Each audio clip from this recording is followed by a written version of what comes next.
le texte de Genèse est clair. Rebecca avait son voile, hein. Elle avait son foulard, hein.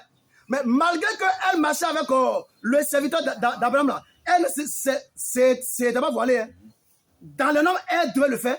Mais quelle était la raison? La raison était que le serviteur d'Abraham là était au parfum que cette femme-là était la femme de qui? Isaac. Ou bien, c'est quand elle a vu son mari qu'elle s'est quoi? Voilée. Pour dire que je suis quitté dans ma parenté. J'ai reçu d'autres éducations. Mais comme tu me veux, comme femme là, c'est que tout ce que j'ai reçu comme éducation là, je mets ça de côté. C'est pourquoi, quand vous prenez bien Ruth la Moabite, est-ce que même vous comprenez les choses? Lorsque Naomi a mis la pression, retournez dans votre parenté, retournez.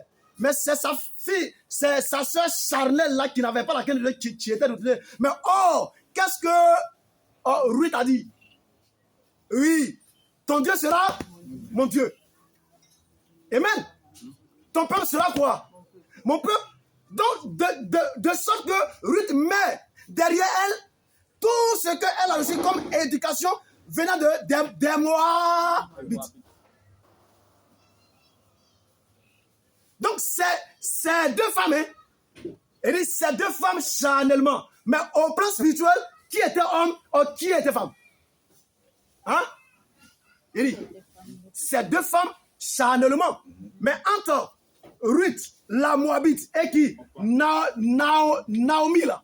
Dites-moi la vérité. Du point de vue spirituel, qui était homme ou qui était femme? Naomi était homme au plan spirituel. Tandis que Ruth, la Moabite, était qui? Femme. C'est pourquoi elle pouvait dire, ton Dieu sera quoi? Mon Dieu. J'en viens. Alléluia. Oui. Donc quand une femme juive était voilée, ceux qui avaient été instruites, ou bien celles qui avaient été instruites dans la loi juive là, elles sont déjà au courant que cette femme-là, elle est déjà occupée. Donc de sorte que, alléluia, de sorte que le voile pour la femme juive là, représente sa dignité. Alléluia. Amen.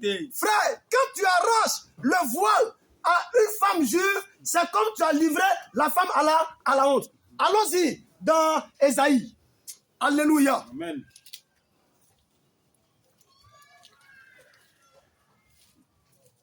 Ésaïe 47. Tu lis à partir du verset 1.